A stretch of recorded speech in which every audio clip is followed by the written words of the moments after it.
Good evening, everybody, and welcome to another edition of the Guys Who Stare at Stats.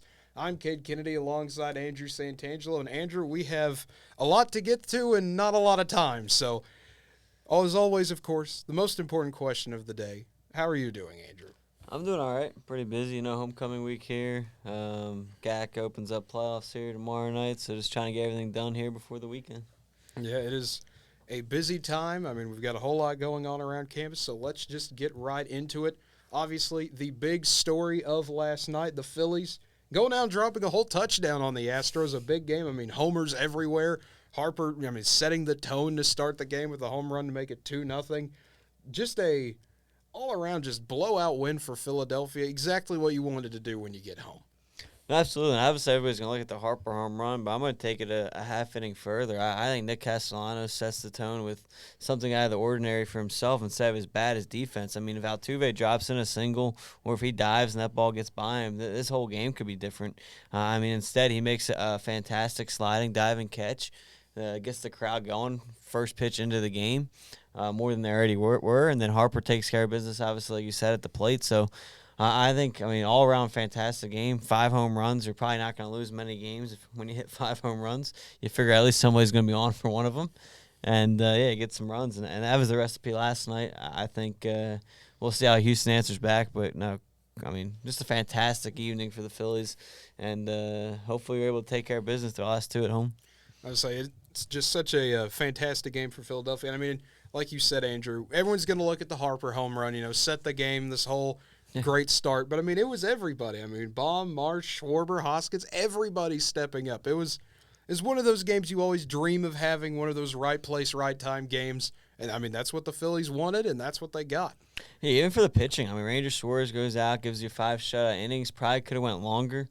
But you get the lead, you pull him, keep his pitch count low. That way you can maybe use him out of the bullpen, or if things go crazy and go 6 or 7 games, you can maybe have him start again later in the series. So you're able to pull him, and then you're able to use, with the 7-0 lead, you're able to use none of your top-tier bullpen arms. So, just everything went right for the Phillies last night in that case, because now you got all your top pitchers here to go tonight and even tomorrow once you get going, and hopefully you can able to do that. And you're throwing your ace on the mound today in Aaron Nola, so Phillies are in a good spot. But let me say this, and I know we'll probably get into a quick preview here tonight, but I don't want to call it a must-win. Obviously, that'd be weird being up 2-1. But Phillies are having an important game tonight in terms of, with the rain out, they switched the rotations. Now they got Aaron Nola going tonight. The Astros didn't. So tomorrow, pitching matchups, Noah Syndergaard versus Justin Verlander. Obviously, huge advantage for the Astros on paper there.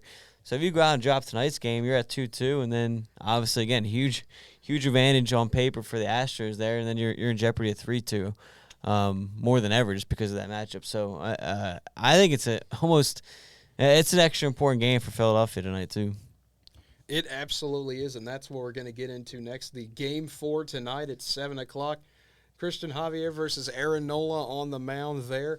It's going to be, like you said, Andrew, it's weird saying Game 4 of a 2-1 series is a must-win for both teams, but it really is. If you're Houston, of course, you absolutely cannot go down 3-1. You go down 3-1 with one more game at Philadelphia.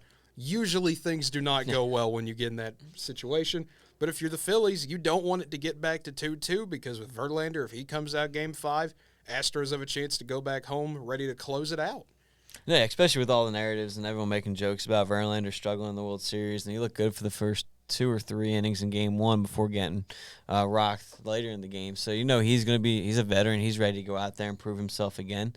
So no, it's like you said, it's weird for 2-1, but because of the matchups and what the rain and the weather did to the series, it's created a whole weird dynamic. But Phillies have the edge right now. You went out and took the first shot last night. Can you get call it the knockout punch today? Obviously, but like you said, you go up 3-1 in Philadelphia, got Game 5 at home. You got a good shot to take care of business there. They absolutely do. Phillies are favored in this game, and the over-under currently at 7.5. So it is a big-time situation. It's always a big-time situation. It's the World Series, but even bigger than usual, I guess I'd say. So I guess the most important thing left to do is who do we think is going to win this one? Aaron Nola's due for a good start. He's had 2 bad ones in a row in that last game against San Diego and then the first one against Houston. And the Phillies found a way to win both games. I think Nola turns it around, pitches well. And I'm not picking against the Phillies at home. I think they get the job done. Again, you got the better pitcher tonight. Like you said, they're favored for the first time in the series tonight. So I think Phillies take care of business, and let's just say 4-1, 4-2, somewhere around there. I think it's lower than the past few games. That's kind of where I'm thinking as well. Philadelphia, they have all the momentum behind them now. You've got your ace on the mound. This is that situation. This is that game to prove yourself, okay, here we are. We're here to take care of business. We're 1 game away, and I think Philadelphia gets it done. And we start having to talk about 1 win away for the Phillies. And then the next game, obviously, to talk about is, well, the very next day, Game 5, going to be interesting. Verlander versus Syndergaard. I mean, like you said, Andrew, not having to throw Noah Syndergaard in Game 3, you get that extra rest there. I mean, rest is always good, I would think, in this situation. Get that rain helping you there. You go the not the home field advantage, but the home sky advantage, I guess you could say. Mother Nature helping out. But in this one, obviously, we don't have a favorite or anything yet because I'm sure Vegas wants to see how tonight goes before they make a prediction on this one. We do not have that luxury, so Andrew, do the Phillies, if we both think they'll win tonight, if they go up 3-1, do we think that Philadelphia closes it out here? Again, I think it's a big advantage here for Houston. Phillies would probably throw Syndergaard for 3 innings before moving on, go to a bullpen game. I said Phillies in 6 to start the series. I'm going to stick with that, unfortunately, here. I think Houston would take Game 5 and extend the series with Verlander on the mound. I don't know. I just have a hard – I mean, I get the numbers, and it's always fun to, say Verlander's 0-7 in the World Series, blah, blah, blah. But at some point, that's going to turn for you, especially a great pitcher like that. I think he gets it done in Game 5. I think so, too. It's one of those that – as much fun as it would be to keep the meme going of, if he goes 0-8 or something like that, oh my goodness, they threw him twice and, oof. This is a big oof situation, I guess is the best way to describe it. Especially if you can make fun of him losing to Syndergaard. Yeah, especially that. But, man, it is going to be a wild time. But I said Phillies in 7. I'm going to stand by that because I have no reason to change my pick yet, unless, of course, the Phillies win in Game 5 and be like, yeah, of course, we said that was going to happen. But I'll go back and watch it. We said 5. We said 5. I'll go back and edit it. I think the Phillies will win at 5, something along those lines. But it'll be a fun time for sure at Citizens Bank Park. But that brings us to the NFL. Going to be another crazy week as always, and what a shocker. Thursday night could line up as another big Philly sports weekend. It feels like we've said that a lot on the show the past few weeks. Good time. Because the Eagles are going to the Texans on Amazon Prime Thursday night football. Eagles are 14-point favorites as they continue their quest to move on to 8-0. Yeah, I don't think the Eagles lose this game. I mean, I always have a hard time saying you're going to cover 14 points on the road. I get it. The Eagles are a lot better than the Texans, but in the end, I mean, it's still NFL teams. I think Eagles go out, win. I'd say probably 10, 11 points in this game. And they extend it to 8-0. Tough week for Houston continues. But like you said, fun time. Phillies World Series. Eagles get this game, hopefully. And Major League Soccer Cup Saturday night. Union and I think the LA Galaxy or something like that. Yeah, so it's a good time to be a Philadelphia sports fan. Well, hey, I was joking about it. If Phillies go 6, you get two professional championships Saturday night for the city of Philadelphia.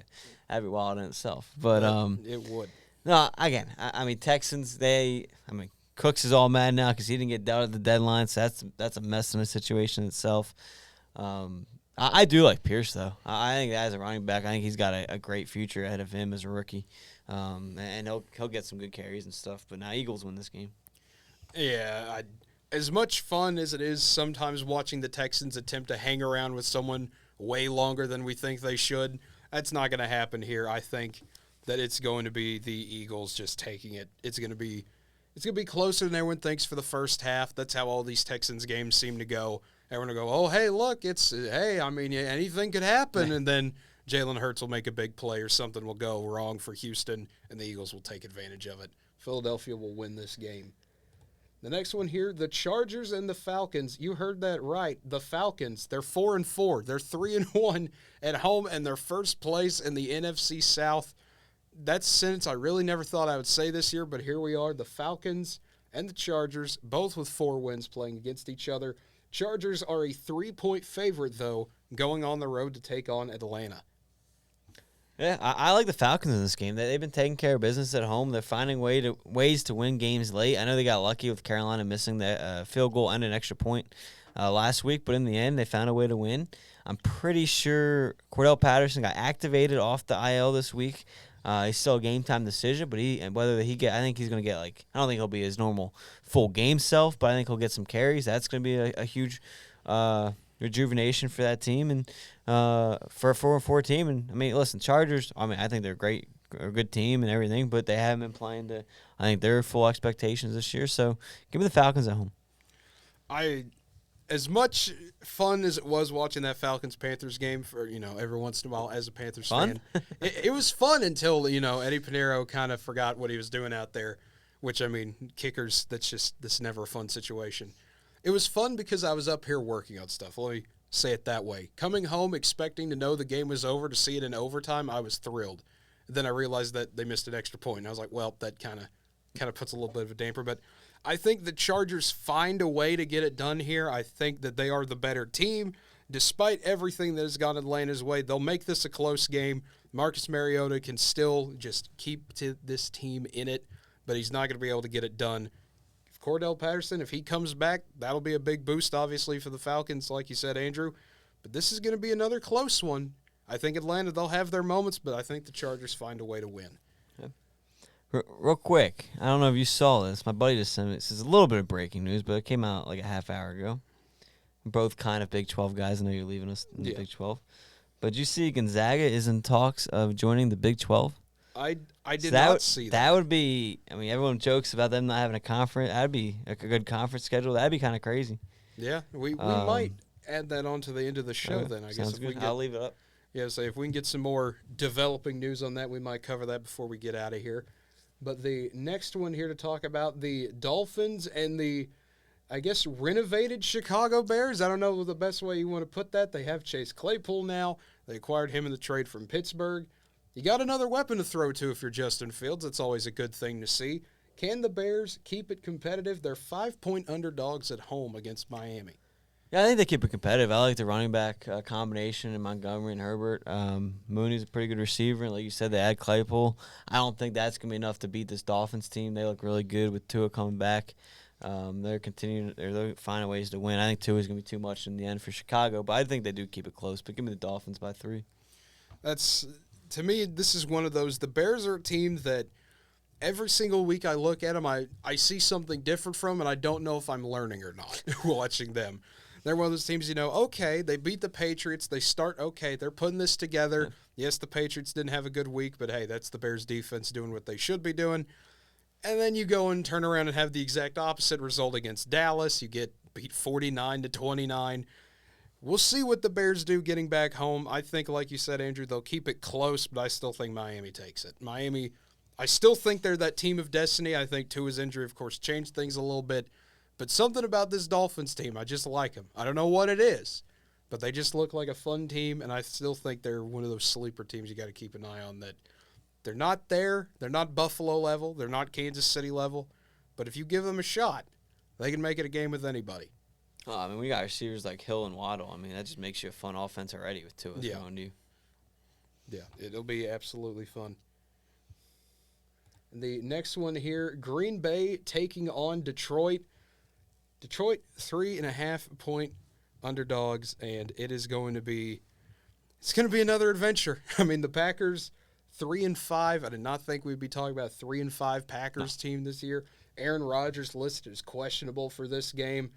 Meanwhile, the Lions, they came off a tight game with Miami. Just once again, the Lions find another way to keep it close, but not able to get the job done. Big division game, though, for both of these teams. Still trying to chase Minnesota. Well, Detroit's not doing much chasing because, as you can see, they don't have a receiving yard leader. They're doing some chasing. They're just going the opposite direction. That's because they made a very I'm not saying it's weird they traded T.J. Hawkinson, but to trade him inside your division to the Vikings, what a pickup from Minnesota, though. Talk about division trying to chase the Vikings. I mean, you give them to your division rival, but fantastic pickup there from Minnesota. In terms of this game, listen, I want to say the Packers are going to blow out the Lions, but, I mean, they just haven't been playing well, obviously. I do like Aaron Rodgers to bounce back a little bit in this game. I just can't trust Detroit. So give me the Packers by a touchdown.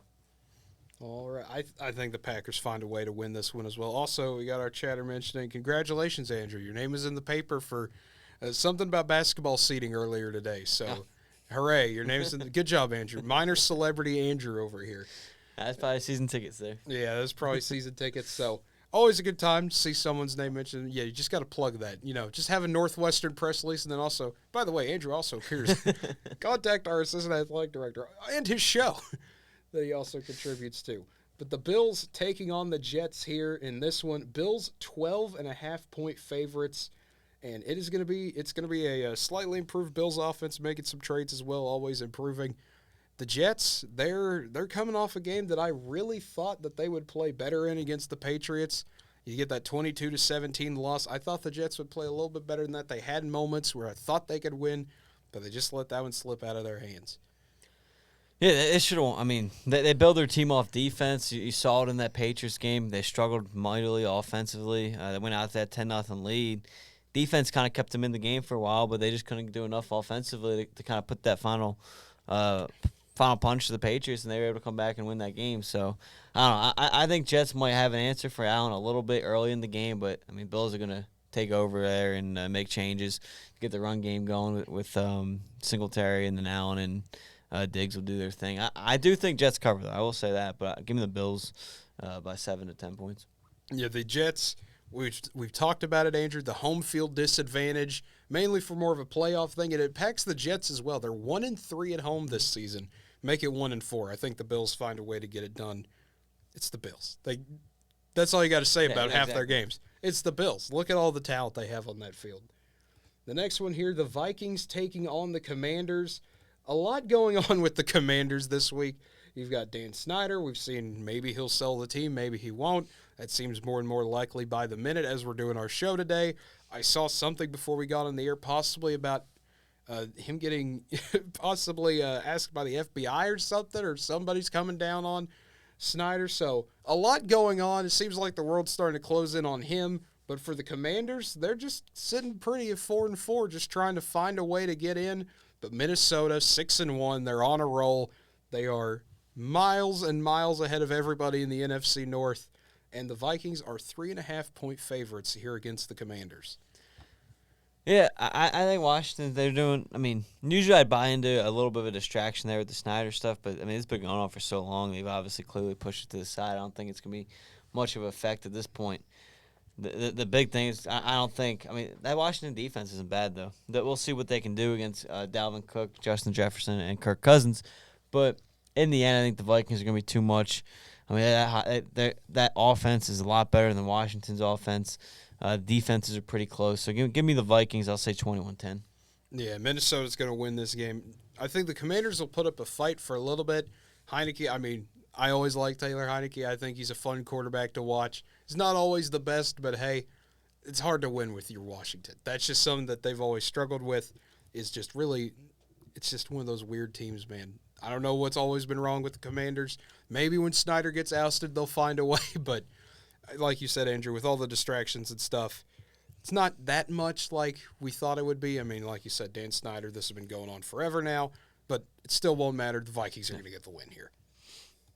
Seahawks taking on the Cardinals. We have a new team of destiny out in the NFC. The Seahawks are 5-3. They beat the Giants. They're beating teams that no one thought they would at the beginning of the year. Geno Smith might actually be a better quarterback than Kyler Murray when you look at the stats so far this season. I mean, Geno 13-3, Kyler 10-6, obviously similar yardage-wise. Seahawks are 2-point underdogs in this one. Cardinals at home. They got their first home win last time they were at home, so can Seattle go on the road and do it again? Can they? Absolutely. I think they're going to be this game is going to be one of the better ones on Sunday, and it's going to be a battle back and forth. However, in the end, I think Arizona gets it done. I think Kyler Murray's able to get the job done. They get a big boost back with James Conner supposed to be playing this weekend, so you finally get him, Hopkins, and Murray all together. Obviously, you traded for Anderson, and he's going. Hopefully, you can get Brown here back in a few weeks and get your true offense back. Because, I mean, you win this game, you're right back in the division race with all the other teams struggling. So I think Arizona takes care of business. To me, this is one of those that I think we're going to get the shootout that I thought we would see last time. That being said, however, Arizona, they have the weapons, like you said, Andrew, getting James Conner back. Something about this game tells me Seattle will still find a way to win. They have that confidence. They know they shut them down. Obviously, a different team then, but they have that mentality of knowing what they can do. I think Seattle finds a way to win this game, and we're talking about, Seattle maybe starting to run away with the NFC West. A team everyone thought would be in a rebuild, just keep finding ways to win. Huh? Yeah, it very well could happen. But speaking of the NFC West, that's where the Rams play. They're going across the country to take on Tampa Bay. The Buccaneers, 3-point favorites in two teams that people really thought would be over 500 right now, but both teams struggling. Yeah, this is hard to pick because of how bad both teams are struggling. Now you don't know what the case is with Cooper Kupp. He's questionable. He probably shouldn't have even been in the game at the end there. Sean McVay even talked about the regrets of keeping him in that game before he goes down, so we'll see if he's able to go. I like Tampa Bay to end their losing streak here. I think both Brady and Rodgers bring an end to that losing streak, and two struggling teams. It should be. I don't know what to expect. Is this the one, before the year you circle, okay, this could be a very entertaining game. Stafford versus Brady's defending Super Bowl champions going against them and everything. And then it's like, wait a minute. These two teams are struggling. It's going to be maybe an entertaining game for the opposite reason. Because of how bad these teams are struggling, it's going to be funny. Yeah, honestly, this is going to be one of those that you might tune in for the comedic factor of this one. This, honestly, will be a weird, weird game. I really don't know. I think Tampa Bay finds a way to win, but, man, this is going to be an ugly game for reasons that no one can really explain, it feels like. I mean, you can look at it and say, well, I mean, obviously, where's the talent at? Tampa Bay's had problems. The Rams have had problems. But at the same time, you just don't think about that. These are two teams that should be better than they look. Absolutely, no question. The next one here, the Titans taking on the Chiefs, the big Sunday night game. Going to be fun there, of course. Tennessee 5-2, Kansas City 5-2. Vegas doesn't see it as a close game. They have the Chiefs as 12.5-point favorites in this one. Yeah, not that Tannehill would make a huge difference, but it always tells me he might be out again with it. It being wouldn't that surprise high. me. I think Chiefs take care of business at home. It's funny. Titans, I guess maybe it was the close game to start the year. They struggled a little bit. I think they went 1-2. I feel like they're so much worse than they are. To see them 5-2, it's just to see them finding ways to win. It is surprising. But when you got a guy in Derrick Henry you can rely on to give you the ball, he always gives you a chance to win because you can also control the clock that way. And that's if they're going to win this game, that's what they're going to have to do is control the clock with the Derrick Henry. I don't know what I was going to say, Dalvin Cook. Derrick Henry, they'll have to control the clock with. But no, in the end, I think Chiefs are going to be too much. And 12.5 is entertaining because I don't think Tannehill will play as well. But I'll say 10-point game. Yeah, that's where I'm kind of thinking. I actually would look. I mean, you look at the Titans, the last 5 games they've played, 2-point win over the Raiders, touchdown win over the Colts, the 4-point win over the Commanders, 9-point win over Indy, and then the touchdown win over the Texans. The Titans are one of those teams that you look at it and the way their season is going, you just keep thinking, okay, they're going to run to a buzzsaw at some point. How are they going to rebound from that game? I think this is that moment. Kansas City will find a way to beat them up, and we're going to see how Tennessee responds. Well, real quick, look at that. The Titans, I know it's only 1 point, but still, you have a 5-2 team finding ways to win, and they're averaging more points given up than points scored. That's amazing. You tell me a team's giving up more than they're scoring, you think, okay, 2-5, 3-4, something along there. But no, they're just getting the job done. In the end, especially in the NFL, because you don't have the college rankings and everything, it doesn't matter how you win as long as you end with a W. Yeah, all you've got to do is find a way to win. That is the name of the game. A win is a win is a win. The Ravens taking on the Saints on Monday night. Saints are 2.5-point home dogs. Not surprising there. The Ravens are still the Ravens. Even though they've had trouble at times, there have been a few questionable moments this season for them. Baltimore is still Baltimore. They're going to find ways to get the win here, at least I think. Yeah, I think Baltimore wins this game. I'm kind of surprised, honestly, that's only 2.5. I would have figured they'd be a little bit more, but I guess they're giving Saints a lot of credit there. But no, give me the Ravens. I think they win this game over the Saints, pretty easily. Yeah, it's one that I don't really understand the spread on. That seeing the Saints, they're not that good of a team. I really don't think they are, but the Ravens are going to find a way to get this job done. This could be one of those double-digit type blowouts at the end of the day if the cards fall right for Baltimore. But that brings us into college football. We had the return of some people's favorite pastime, Maction, returned. Your Tuesday and Wednesday night Mac games that always seem to go absolutely crazy no matter what happens. And we have quite a few games to get to. We're going to kind of jump around from place to place, but we have to start with the game of the week. Number 1, Tennessee. Number 3, Georgia. College football playoff rankings came out earlier yesterday, so I don't know why I said that, but we're going to act like that was completely normal because Georgia is an 8-point favorite despite Tennessee being the number 1 team. Do you see possibly that disrespect route going Georgia's way? Hey, we're number 1 in the AP poll. The committee puts us at 3. What's up with that? Can the Dogs beat Tennessee in what should be a fun game? I think it's been a great game. I know it goes without saying, but in the end, I think Tennessee covers, but I think Georgia wins the game. I think you have 2 great offenses going at it, 2 great defenses going at it too. I think Georgia's defense is better than Tennessee's, where the offenses are more even a little bit. And in the end, I think Georgia's defense is going to be a little too much for Tennessee. So in the end, give me Georgia 24-17. So the key to this game for me is the number 30. When Georgia gives up 30 points under Kirby Smart, they are 1-9. When they don't, I think their record was like 73-6 or something like that. It is that number 30 makes a big difference. I think Georgia is going to be able to contain Tennessee's offense somewhat. I'm thinking more of a 31-27 type game, but being in Athens, I think Georgia finds a way to get it done. But what should be a huge game that just really changes everything about how we see this college football season going, in the East at least. Real quick before we move on, if you flipped it and this game's at Tennessee, does that change your outcome in the winner? To me, it does. Neyland Stadium is one of those places that it can be incredibly difficult to get a win in. I mean, Alabama struggled this year with them. That's something we don't even see often. But that crowd, the way Tennessee's going this year, they kind of have that team of destiny feel that they had their big game at home. They had their moment. They beat Bama. If they would have had this one at home against Georgia, I think that you might have found a way to get the entire state of Tennessee there for that game. But to me, this one being at Georgia, I think with everything that has happened the past few days with, no one's really expecting us to compete as much. They put Tennessee at 1. Even though you're 8-point favorites, I think Kirby Smart, just like his mentor Nick Saban, will find a way to get that disrespect angle going. So final question then, flip it. Or not flip it. Last part, neutral. Like if this game was being played in Dallas, it's safe. Oh man, I don't know. I don't know who I would pick. You don't have to pick. Yeah. I'm just saying, like, is it that close? Like that's why I was to asking. me, it is really, that close. If it's that close, where you're picking, yeah. Or if you okay. To me, it's one of those that home field advantage definitely changes things depending on the place.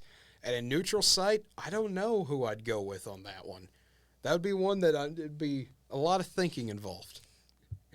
But the next game we're going to jump to here, we're going to jump over to number 4 Clemson going to South Bend to take on the Irish.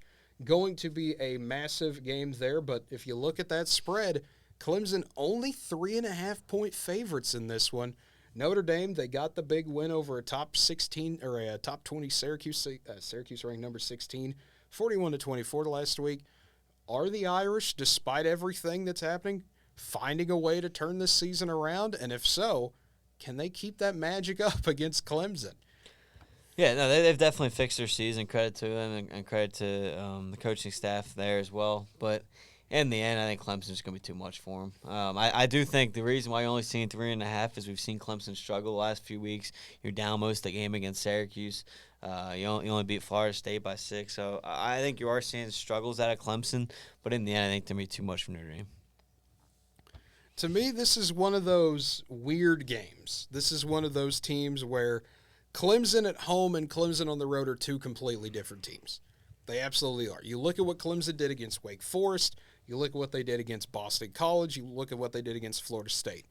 In all of those games, you could tell they were the better team, but Florida State and Boston College especially, they really let them hang around in the first half, and then Clemson had what could be considered, at least in my opinion, one of the closest 31-3 games you've ever seen, where it's just like, okay, Clemson, we know you're the better team. Are you going to put Boston College away or not?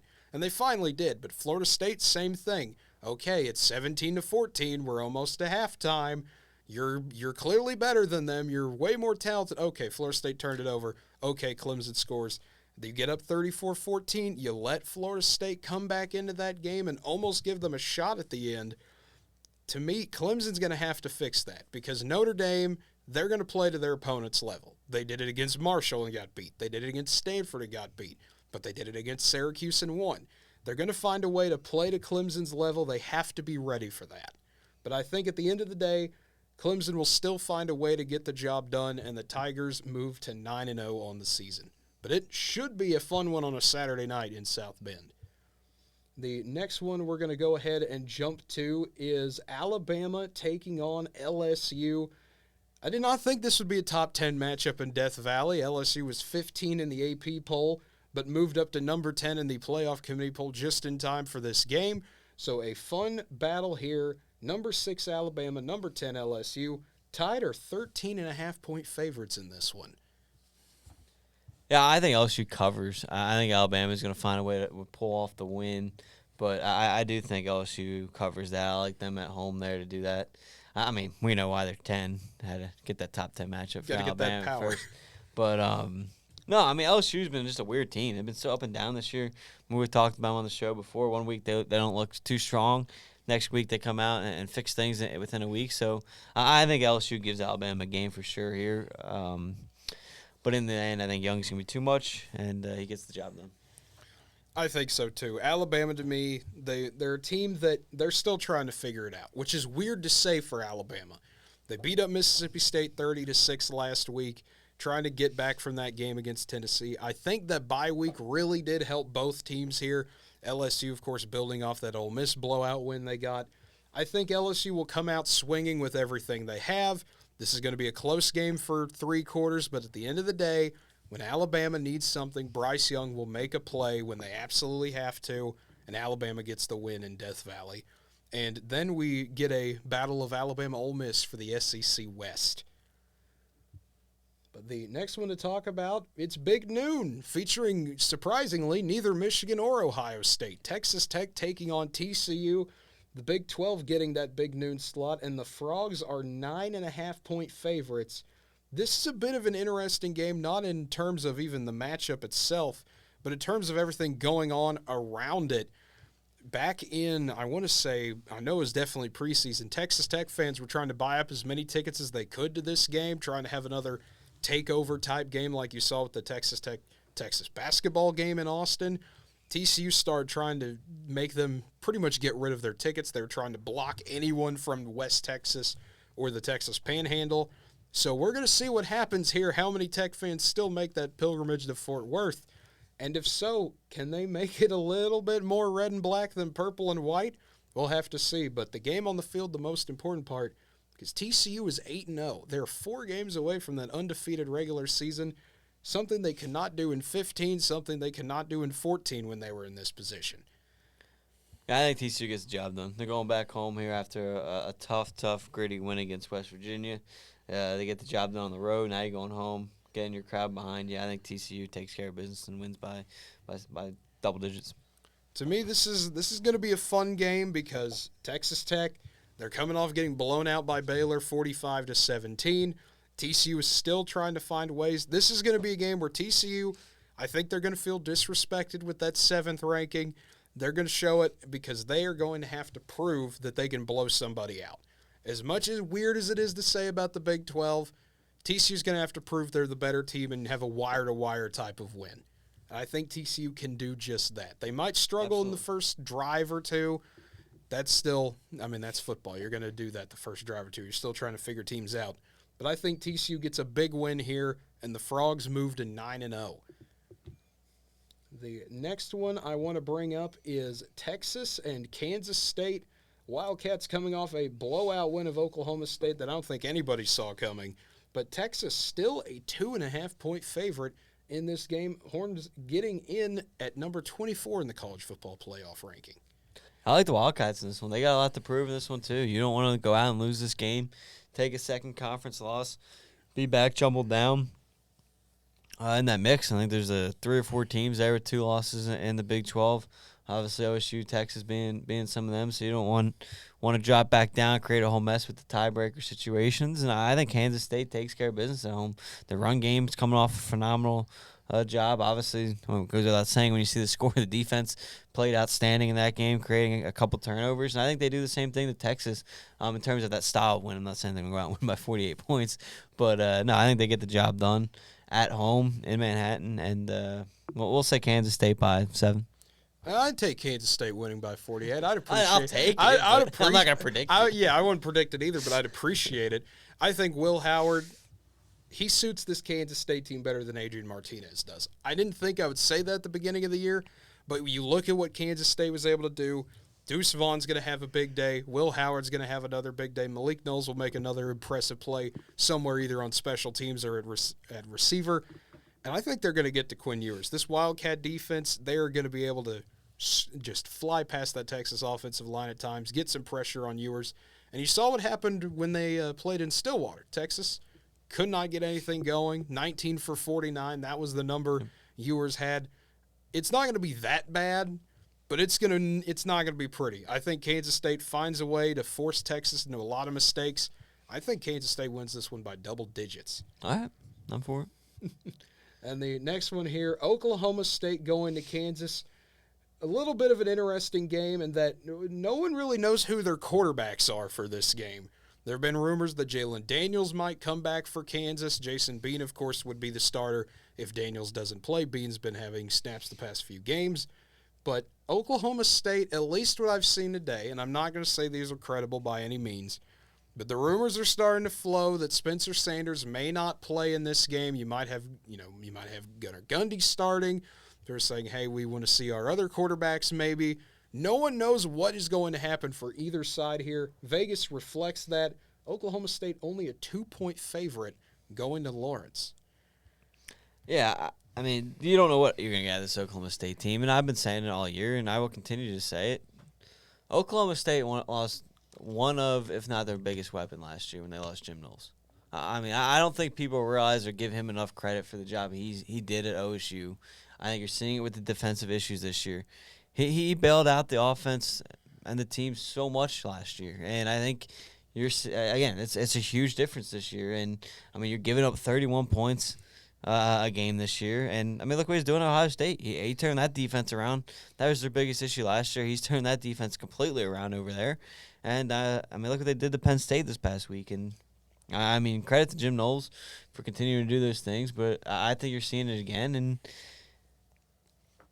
I don't know. I mean, again, it's tough to pick when you don't know who either quarterback is. So I guess I'll stick with my team here, but I'll take Oklahoma State. But, I mean, there's not much to go off of when you don't know who the quarterback's going to be for either one, especially when you have 2 defenses who are struggling.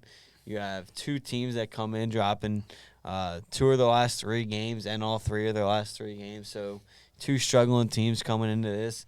But give me Oklahoma State to bounce back and win. Yeah, to me, this is one of those that I don't know how to predict it. I don't even know if you can realistically predict what's going to happen when you have 4 possible different quarterbacks that might be playing in this game. Yeah. I guess what I would say is that if Spencer Sanders doesn't play, regardless of who Kansas throws out there at quarterback, I think they'd win the game. If Gunnar Gundy's the quarterback for Oklahoma State, that's going to take a few drives at least to get used to. We saw, the drive against Kansas State. Everyone sees where his hands were shaking and everything. But they just did not look that functional out there. Gundy ended up becoming the leading rusher of the game for Oklahoma State. If that happens, Kansas wins. However, if Spencer Sanders comes out there and Jason Bean is out there for Kansas, I think Oklahoma State takes care of business. Just having him out there will be enough that you know what Spencer Sanders can do. You know he'll be a threat in both the pass game and the run game, even if he's not 100%, even if he's not 75%. him still being out there is enough of a factor to get the job done for Oklahoma State. However, Jalen Daniels comes back. The same thing for Kansas, and I think being at home, that desperation, everything to try to get that 6th win, this will turn into Oklahoma State not having as much depth on defense. If Daniels comes back, I think Kansas gets the job done there. But like I said, that's 3 different predictions for 3 completely different scenarios. We'll have to see what happens when everyone steps out onto the field on Saturday. And the final one to talk about, Wake Forest playing NC State, a top 25 game that, well, I'll be honest, at least to me, it doesn't feel like a top 25 game. After Wake Forest got blown out by Louisville last week, NC State's been struggling, trying to find a new quarterback without Devin Leary. Both teams really trying to find something to go off of here. But Wake Forest, 4-point favorites in a game that did not think would be on ACC network. It's always weird seeing 2 top 25 teams playing on a conference network. Yeah, I think the quarterback issue for NC State is going to continue to be a problem. Wake Forest's offense is going to come out strong and just take over this game pretty quick, and I think they'll cover the 4 points here. I like Wake Forest here to get the job done on the road and push NC State back even farther. I think Wake Forest gets the job done. You're not going to see Sam Hartman have another 6-turnover day, let alone a 6-turnover quarter. That's not going to happen again. At least I wouldn't think so. NC State's a good enough defense to slow Wake down, but they're not going to have the offense to keep up with this one. I think Wake Forest gets the job done here. But now I guess the last thing to talk about, if I can attempt to find it, was that Gonzaga to the Big 12 possibility that you were mentioning, Andrew. Yeah, so I'll do a quick brief down while I bring it up. Basically, Gonzaga's athletic director met in person with the Big 12 today, made the trip to try to discuss them going to a Power 5 conference. It would be interesting to see because they don't have football, right? Or is it just They low do level? not have football. So it would be interesting to see how they make that work with no football being in hands. But I'll tell you what, Big 12 obviously losing some big basketball teams. I know you in Texas here. They bring in a school like Gonzaga. I mean, listen, I know on here I've said I've had my cautions with them overall, but overall, I mean, that's a great add to your conference, bringing in a top-tier team like them. So, hey, I hope it happens. I hope they're able to find a way, get the job done, bring them in. Big 12 is going to need a new team, and we'll see what teams are able to do against them. I mean, that'd be fun. You mix them up with Kansas and Baylor twice a year, at least once a year, if not twice, depending on how the new schedule structure would go. It'd be great for the Big 12 basketball, especially. I mean, if all I'm going to say is if the Big 12 got what at least I've seen some of their fans want. I'm not going to say everyone because I can't speak for everybody. But imagine this. You add Gonzaga here for basketball. You add Arizona and Utah and Arizona State and Colorado. Let's just say you get those 4. The Pac-12 caves in on itself. That scenario goes that way. Could you imagine having Kansas, Baylor, Arizona, and Gonzaga in the same conference? Just having 4 of the top teams in basketball right now, Yeah.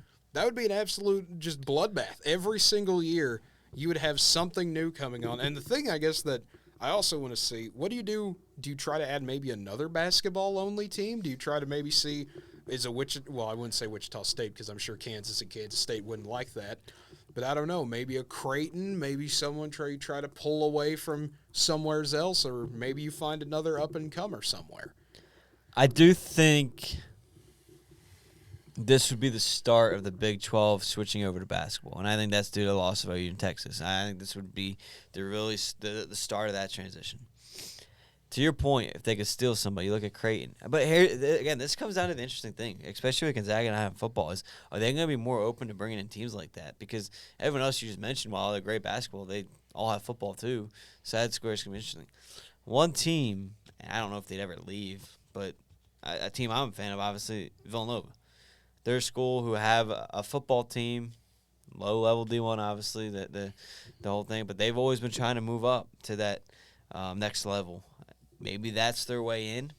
If they're really trying to – if those rumors are really true, them trying to take that leap to the next level for football, obviously they'd get crushed the first few years, or probably more than that. But you work your way as a basketball school, maybe build recruiting through that way. I mean, that could be a way in for them if they are trying to build those, because – I don't know. I'll tell you what. I mean, it's just interesting how that would happen. I mean, maybe Gonzaga tries to go to the Big East if this things don't work well with the Big 12, just because of. I mean, Big East doesn't have football. I mean, you look at all those schools, and the DePauls and everything. I mean, Georgetown, they got football, but I'm just saying, like, not big level football teams, like UConn and everything. So maybe that's an option for them if things don't work for the Big 12. But this is interesting because that means obviously Gonzaga's looking for a way out at this point. So. Yeah, it does. To me, that signals that the West Coast Conference is in trouble. Absolutely. Because if you lose Gonzaga, you're already losing BYU, who is one of your big, fun members there to have for basketball. Which, by the way, if you're a Gonzaga fan, I'm sure you don't want to see Provo, Utah ever again. You do not have some memorable places.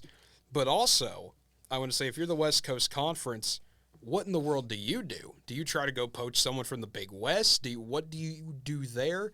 Because you're losing probably your two best members. And, I mean, I hate to say it, as much as I love watching them, I don't think you're going to get as much credit with, oh, hey, we have St. Mary's, we have San Francisco, we have some of those schools. Cal State Fullerton is Big West. Maybe, I don't know. They're one of those teams that a few years ago you could have maybe put an argument in there with them. But to me, I would think the West Coast Conference has to do something, because when you're in that type of scenario, you lose your breadwinner. That's not a good sign. No, not at all. So we will have to see. Of course, the developing situation literally happened an hour before we went on the air. We'll have to see what else happens there. That might be a video we talk about next week. Who knows? Maybe we'll get a little bit more info. Maybe this will be just another rumor in the wind that we got a little bit more of a credible source on with Pete Thamel reporting it. But, Andrew, as we get ready to close up another episode of the show, episode number 88 of the show, by the way, any other closing thoughts for the week? Go Phillies. There you go. There you go. That's about all you need from Andrew. Just, I'm sure the optimism level has got to be through the roof at this point. Oh no, without question. Again, I mean, you gotta go out and close it out. You got two wins left. Again, I hope I'm wrong. I hope they do close it out at home. I think it is going to be the 6th, but nothing better than closing out at home, and that's what this team wants. Yeah, I mean, I'm sure that's what that entire city wants. Also, before we get out of here, I want to mention one final stat that I saw funny today. The Philadelphia police announced that they've had 3 days where they've had extremely low crime rates. Do you want to take a wild guess what 3 days those were? I saw it, so I know, but I'll let you inform me. Yeah, say the Eagles beating the Cowboys, the Phillies beating the Braves, and the Phillies going to the World Series. So all 3 of those days have officially been low crime days. So we've solved crime, everybody. Just let the Phillies win. We've solved crime. Just let Philadelphia teams win. So there you go. It's that easy. It's that easy. We found the solution to at least their problems. But for Andrew Santangelo, I'm Cade Kennedy. If you enjoyed what you saw today, feel free to give us a follow here on twitch.tv/NWTV7. But if you're watching this on YouTube later today, maybe Thursday, maybe Friday, maybe a few years from now, I have no idea, be sure to hit that subscribe button, like the video, and as always, follow us on Facebook, Twitter, or Instagram at NWTV7 to be notified on when we go live. Until then, have a great rest of the week, everybody.